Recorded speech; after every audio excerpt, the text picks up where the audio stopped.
Hi friends, welcome to Cooking Tamil. இன்றைக்கி நம்மளோட சேனலில் நீங்கள் பார்க்க போகிறது பார்த்திங்கன்னா ரொம்பவே ஹெல்த்தியான டேஸ்டியான ஒரு வெரைட்டி ரைஸ் தான் பார்க்க போகிறோம். சின்ன குழந்தைங்கள்லேருந்து பெரியவங்க வரைக்கும் சாப்பிட்றதுக்கு ரொம்ப டேஸ்ட்டாகவும் இருக்கும். அதேமாதிரி லஞ்ச் பாக்ஸுக்கும் வச்சு கொடுக்க ரொம்ப நல்லாயிருக்கும். கண்டிப்பாக இந்த ரெசிபி பிடிச்சிருந்தா கீழே இருக்க தம்ஸ் அப் பட்டனை கிளிக் பண்ண மறக்காதீங்க. இந்த வீடியோ பார்க்குறதுக்கு முன்னாடி நீங்கள் என்னோடய சேனலை சப்ஸ்கிரைப் பண்ணலன்னா மறக்காமல் என்னோடய சேனலை சப்ஸ்கிரைப் பண்ணுங்கள். அதே மாதிரி பக்கத்தில் ஒரு பெல் பட்டனையும் மறக்காமல் கிளிக் பண்ணிவிடுங்க. வாங்க வீடியோ கொடுப்போம். இப்போ ஒரு பேன் நல்லா சூடானதும் 2 ஸ்பூன் தனியாக, 1 ஸ்பூன் சீரகம், 1 ஸ்பூன் அளவுக்கு மிளகு எடுத்துருக்கேன். அது கூடவே கொஞ்சமாக வெந்தயம். இந்த வெந்தயம் வந்து கொஞ்சமாக சேர்த்துக்குங்க. நம்ம 1 ஸ்பூன் அளவுக்கு சேர்க்கும்போது அதோட கசப்பு இருக்கும். அதனால் கொஞ்சமாக வெந்தயம் சேர்த்துக்கிட்டால் போதும். இதை ஒரு பாதி அளவுக்கு நல்லா வறுத்துக்குங்க. வறுத்துட்டு நம்ம இது கூட காஞ்ச மிளகாய் சேர்க்க போகிறோம். நம்ம காஞ்ச மிளகாய் ஃபஸ்ட்டே சேர்க்கும் போது அதோட நெடி வர ஆரம்பிக்கும். அதனால் ஒரு பாதி அளவுக்கு நம்ம வறுத்ததுக்கு அப்புறமா ஒரு 3 காஞ்ச மிளகாய் சேர்த்துருக்கேன். இது நல்லா வறுத்து நம்ம ஆற வச்சு பொடி பண்ணி எடுத்துக்கலாம். பாருங்கள், நல்லா நிறம் மாற ஆரம்பிச்சிச்சு. தனியாக சீரகம்லாம் இந்தளவுக்கு நல்லா வறுத்துக்குங்க. வறுத்துட்டு இதை நல்லா ஆற விட்டுட்டு நீங்கள் இதை பொடி பண்ணி எடுத்துடுங்க. இப்போ இன்னொரு கடாயில் ஒரு 2 ஸ்பூன் தேங்காய் எண்ணெய் விட்டுக்கிறேன். நீங்கள் தேங்காய் எண்ணெய் இல்லைன்னா நீங்கள் யூஸ் பண்ணுற எண்ணெயை சேர்த்துக்குங்க. இதில் 1 ஸ்பூன் உளுந்து, 1 ஸ்பூன் கடுகு சேர்த்துக்கிறேன்.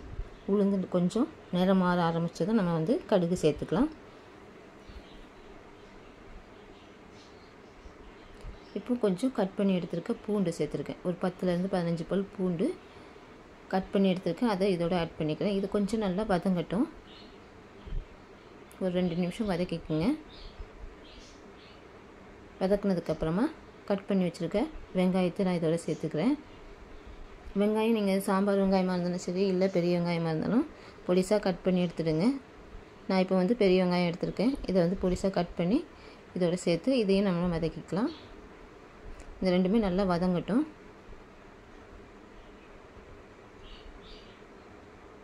வெங்காயம் நல்லா கண்ணாடி பதத்துக்கு வர மாதிரி வதங்கட்டும்.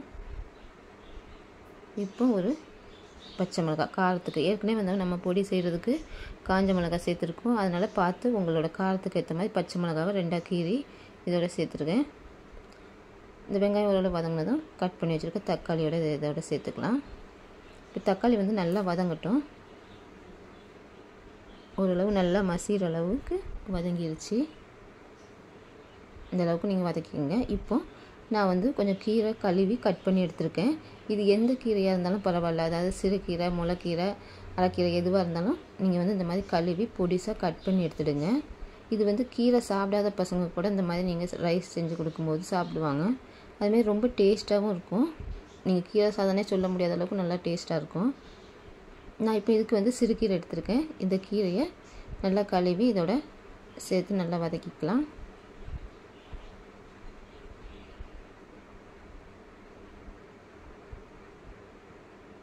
கீரை நமக்கு எப்போவுமே நல்ல சத்தானது. அதேமாதிரி நீங்கள் கடைஞ்சி கொடுக்கும்போது சின்ன பசங்களுக்கு பிடிக்காது. அதே இந்த மாதிரி நீங்கள் செஞ்சு கொடுக்கும்போது ஸ்கூலுக்கு கொடுக்கும்போதும் பசங்க விரும்பி கொண்டு போவாங்க.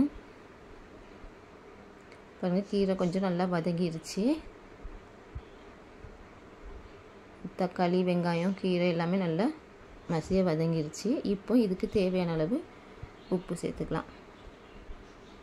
நான் இது ஒரு 3 பேர் சாப்பிட்ற அளவுக்காக சேர்த்துருக்கேன். அதுக்கேற்ற மாதிரி உப்பு சேர்த்துருக்கேன். உங்களுக்கு அந்த அளவுக்கு ஏற்ற மாதிரி நீங்கள் உப்பு சேர்த்துக்குங்க. நீங்கள் கம்மியாக சேர்த்துக்கிட்டாலும் பரவாயில்ல, பின்னாடி செக் பண்ணிவிட்டு கூட சேர்த்துக்கலாம்.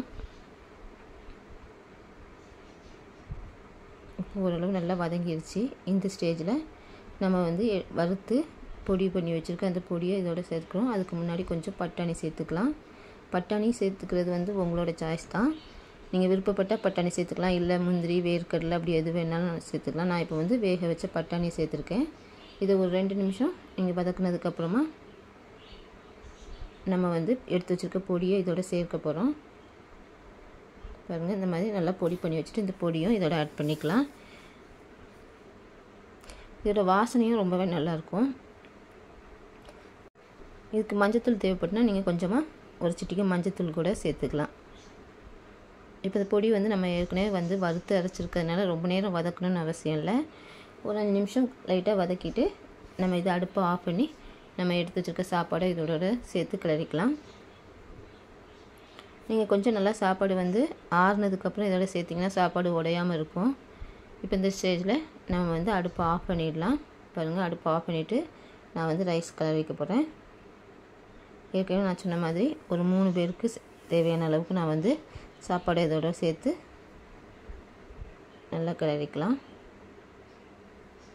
இது வந்து ரொம்ப டேஸ்ட்டாக இருக்கும். கண்டிப்பாக ட்ரை பண்ணி பாருங்கள். கீரை பிடிக்காத பசங்களும் விரும்பி சாப்பிட்ற மாதிரி இருக்கும். அதேமாதிரி பட்டாணி சேர்த்துருக்கிறதுனால கொஞ்சம் விரும்பி சாப்பிடுவாங்க. இதுக்கு நீங்கள் பட்டாணி சேர்க்கலன்னா நீங்கள் வந்து வேர்க்கடலையோ இல்லை முந்திரியோ நீங்கள் வந்து ஆட் பண்ணிக்கலாம். எது உங்களுக்கு விருப்பமோ அந்த மாதிரி பசங்களுக்கு ஏற்ற மாதிரி ஆட் பண்ணிக்கலாம். இன்றைக்கி இந்த வீடியோவில் வந்து ரொம்பவே வித்தியாசமான கீரை ரைஸ் எப்படி செய்கிறது அப்படிங்கிறத பார்த்தோம். கண்டிப்பாக இந்த ரெசிபி உங்களுக்கு பிடிச்சிருக்கும். பிடிச்சிருந்தால் கீழே இருக்க தம்ஸ் அப் பட்டனை கிளிக் பண்ண மறக்காதீங்க. இது வரைக்கும் என்னோடய சேனலை நீங்கள் சப்ஸ்கிரைப் பண்ணலாம், மறக்காமல் என்னோடய சேனலை சப்ஸ்கிரைப் பண்ணுங்கள். பக்கத்தில் பெல் பட்டனை மறக்காமல் கிளிக் பண்ணிடுங்க.